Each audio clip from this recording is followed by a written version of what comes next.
Hi everyone, good afternoon and welcome to Tuesdays at 2. I'm Kirsten Neese. I'm out here at Chickahominy Falls in the barn. We have an amazing cooking demonstration for you this afternoon with our featured chef, Laurel Herman. We're really excited to be showcasing some great summer a soup and a side salad for you. We have some special guests with us today. We thought it'd be fun for some of our local residents to come out and be part of the filming today and see firsthand kind of how we get this Tuesdays at 2 going, and especially behind the scenes of the cooking demo. So Laurel, tell me a little bit about yourself and how you got into the local food movement and cooking demonstrations and catering and all of that. Thank you. Well, I am of an age now. I've been in the business for 45 years. I teach, so I've done everything. I've done front of house, back of house, production chef, all those things. And this year I'm breaking away and teaching culinary medicine and doing events and things like that. But how I got into it, I started working in a deli when I was 15 in New York. So you just love food. Long story. It was a long story after that. And then I ended up in a kitchen in Manhattan in the theater district, the only woman with 30 men 40 years ago. So that was a hoot. That was kind of fun, and they made me do all the things that they didn't want to do. But it was great, and I learned a lot, and eventually went to culinary school, and it's just been a lifelong love of mine. And look at this beautiful produce. And it really is just a gorgeous display you have here, and I'm so excited to get it put together. And yeah, I too have kind of a hobby of cooking, and I learned a lot of it just from working as a waitress in a restaurant during my teenage years, and learning how to cut vegetables properly and prep things properly. And it's just it's a really fun hobby, and it's just super great for us to be able to share how healthy food can really change your life and make you feel good too. This is super easy. Like, anybody can do this. I mean, you see, this is a blender and a few ingredients that are going to go in there. You're going to be surprised how easy this is. So what are we making today? All right, today we're making a watermelon gazpacho. And it's a little bit different, not just because we're mixing watermelon and tomatoes, but we've also got fresh ginger. So that's going to add a different dimension to this than you would find in normal, average, or whatever you want to call it, traditional gazpacho. So it's a little bit untraditional. I'm a little bit untraditional. And it's just delicious. It's a great summertime soup. You can make it, let it sit in the refrigerator for a couple of days, and just take it like as needed. It's great. Super. So how do we get started? What do we do here? So I cut up some watermelon. We got this little watermelon here. So I cut up a bunch of watermelon. Everybody's going to get to taste some of this stuff. About 2 cups, 4 cups? Well, actually it says 6 cups on the recipe, but I always say recipes are just guidelines, and because this is a demonstration, we're not going to make like tons and tons and tons. But I've got some fresh tomatoes. Okay, some nice Hanover tomatoes. Probably could throw a little bit more watermelon. Watermelon is all water. So this is when you see how easy this is. I'm going to show you what I do to cut the pepper, though. All we're going to do is just going to blend this. Now, is anybody familiar with peeling ginger? How to peel ginger? Okay, but if you don't know, people are always asking me, how do you peel ginger? Do you use a peeler?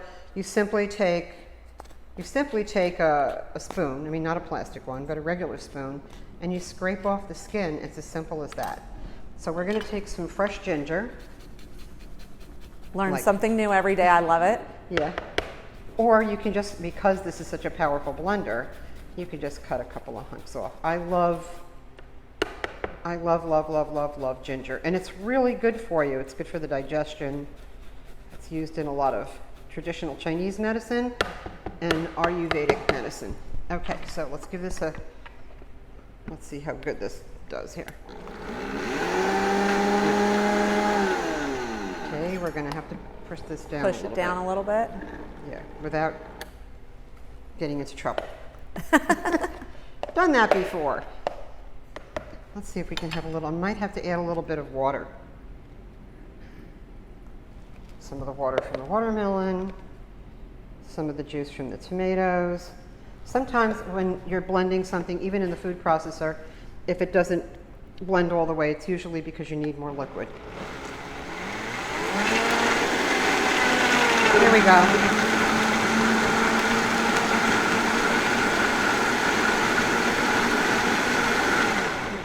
So that's your base. Just a little bit of water. Okay, so we've got these beautiful peppers, and I just wanted to show you, I mean, people are always saying, how do you cut peppers? Sometimes you cut them this way. This is what I do when I worked in the food business. I just kind of go around like this.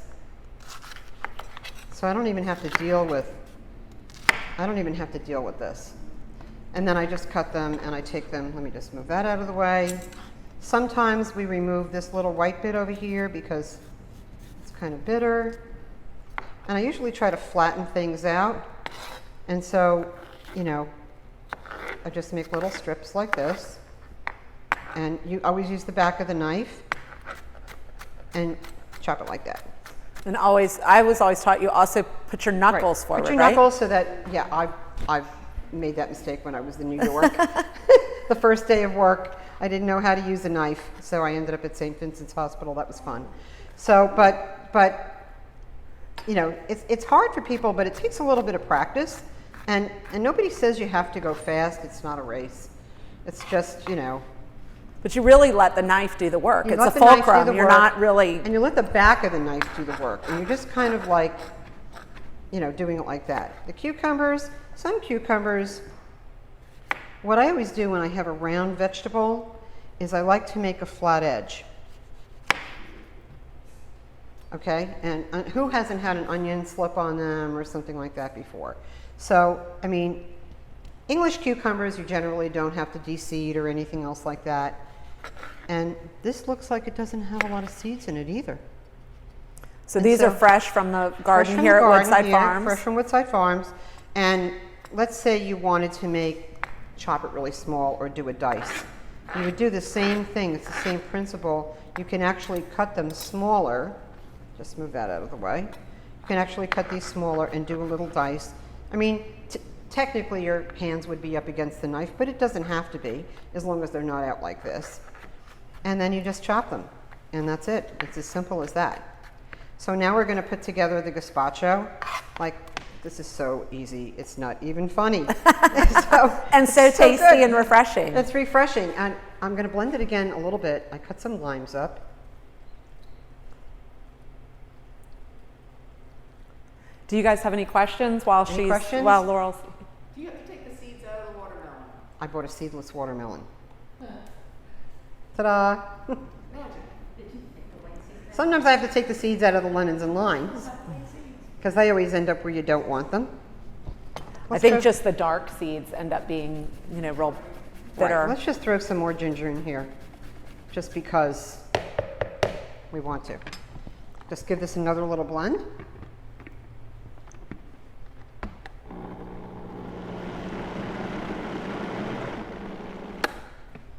Okay, let's see. Smell-o-vision. Yum. Okay, so now we're just going to put this together. Like, how simple is this? Okay, so I'm just going to take some peppers. We can use some of these peppers here in cucumber. Put them in here. I've got some more red peppers I cut up earlier. And that you can really, as much as you like, or if you like it more soupy, less chunky. Right, if you like a chunky gazpacho.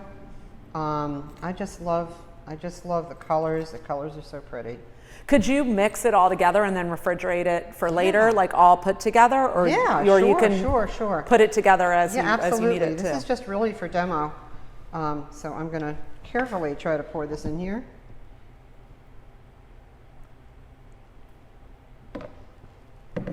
Add a little more vegetables on the top. I'm going to add some more just for color on top. So pretty. It's really good. Looks more like a dessert than it does. It's kind of like a little bit of both, you know. So a little more vegetables. Bright pink color. It's really good. And I'm going to give you some to try. And I've got a little cilantro that I chopped up earlier. I'm going to throw some of that on there. And a little bit maybe more color. So let's just put some more color in here. You can put some more tomatoes on the top. You know, whatever you like. And really. salt and pepper, Salt and pepper. to taste? I have, actually I didn't even put it in yet, Himalayan pink salt. I use that because it's got a lot of minerals in it. Here's some black pepper. I use something at home called veggie pepper. It's from a company called Frontier, and it's got pepper with like peppers in it and onions and garlic, and it's just amazing. It kind of brings out a lot of really good flavors. Do you want to try some? Sure. Okay, here you go. Thank you. Anybody else who wants to raise their hand? Okay. All right, well, we'll put all these together. This looks amazing, Laurel, and so fun. I can't wait to dive in and try it. And I know all of our guests today as well. Why don't we're gonna take a quick break here and clean up and get ready. We're gonna make tabbouleh, a quinoa tabbouleh salad next. So we'll be right back. All right, we're back. We're presto changeo, clean up from the delicious watermelon gazpacho, and chatting with everybody here today and talking about it. Laurel, we were chatting about some other alternatives or ways to change it a little bit. Do you want to talk about what we were A lot of people are growing jalapeno peppers in their gardens this year, and I'm sure there's some in the garden here as well at the farm. So you can spice it up. You can add jalapeno peppers. You know, you can add other vegetables if you want to it. Like, yeah, you know, Tabasco is good. I didn't know whether anybody would want all that spice, but I mean, you can certainly, and the longer something sits, obviously the flavors get to marry, and once the vegetables are in there, you can actually taste the pepper and the tomatoes and all of that. So, yeah, so it's really like your party, like however you want to make it. Like add some jalapenos, add some spice to it. Yeah, mint, basil, any herbs, chives, all that good stuff. All right, so we're gonna get into what we're making next, which looks delicious already, just sitting here on the table, not put together. It's a quinoa tabbouleh. So why don't you tell us a little bit about what a tabbouleh is and then what we're gonna do here. Well, tabbouleh is traditionally a Middle Eastern salad, and it's made with bulgur wheat, but because Laurel is gluten-free, I was going to go get you guys some bulgur, but I didn't get a chance to get it. But I did bring some dry quinoa. Anybody cooked with quinoa before? Okay, so I don't know if you can see. It's what they call a pseudo grain. It's not really a grain. It's more like a seed, and it's grown in the Andes, and it's a very big staple in soups like Bolivia, where they'll use, instead of rice in their soup, they'll use quinoa. And when you cook it, I made this yesterday. When you cook it, you just cook it, the ratio is always 2 to 1. I cook it in a little pot. My little method, I've been doing this for years. 1 cup of quinoa, the ratio is 2 to 1. 2 cups of liquid. Now if you're doing something in the winter time and you want to use dried fruits with it or something like that, you can make your liquid half water and half orange juice or something like that. And it's a nice flavor to it. So there's so many different things that you can do with it. It's got like a nutty taste to it. So this is what the grain looks like. And it's got these little white rings around it. I don't know if you can see it.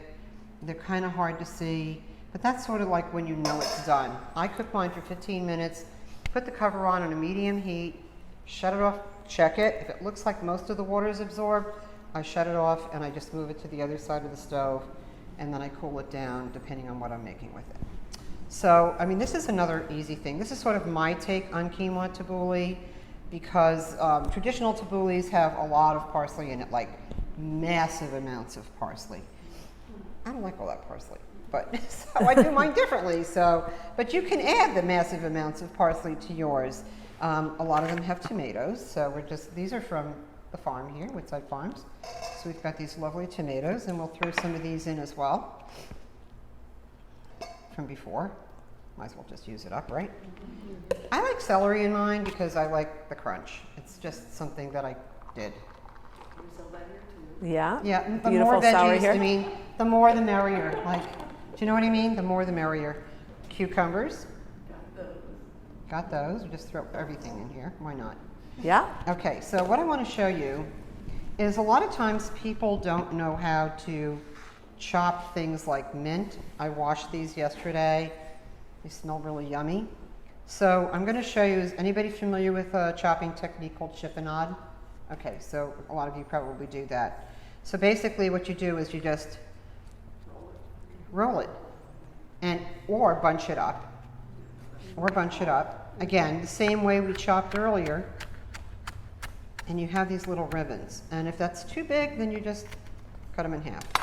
So you've got all this lovely, and so what's nice to do is like rub it a little bit because it releases the oils and you can actually really get a really nice taste and aroma to it. Makes There's lots it so of different easy. ones. You can add feta cheese if you like Kalamata olives. There's so many different things that you can do with this. It's so versatile.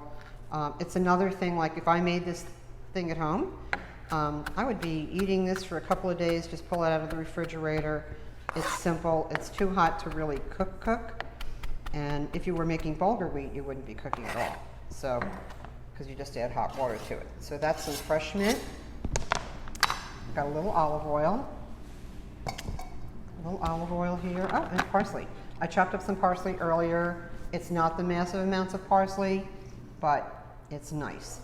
But it was a lot. All right, so this we're going to put a little salt and pepper. I like Himalayan sea salt. We're just going to throw some of that in there, and a little bit of pepper. Huh? Basil. No, but if you want to make it with basil, why not? I mean, like, you know, that's the thing. Recipes are guidelines, and if you like something, or I work with a lot of people that have food allergies, so if you can't have this, we use that instead. So we're just going to sprinkle a little olive oil in here and some lemon. So you don't pre-make the marinade or the dressing ahead of time. You just make it all right in there. See, I got a little seed here. A little seed. Yeah, one sneaked in on me. And we know it's fresh. Nice juicy lemon. Yep. And you can add more lemon. I haven't tasted it yet. I didn't get a spoon. So anyway, We'll so this is what it looks like. You can garnish it with fresh mint or with parsley, like a parsley sprig. It's just chock full of vegetables, and this is a complete protein. So quinoa is a complete protein. It has, what's so great about it is it's got all of the 9 essential amino acids. So for somebody who's a vegetarian, this is a great substitute for meat.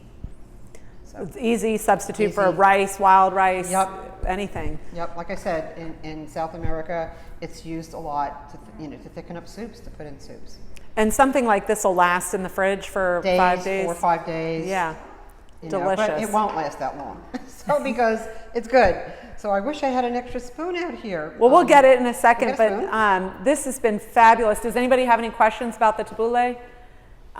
Just so great having you out here again, Laurel, and you're always so entertaining and bring us such healthy ideas for our kitchens, and we love it, and just glad to have you out here. So we hope to see you so back much. again soon. Thanks. Thank you so much.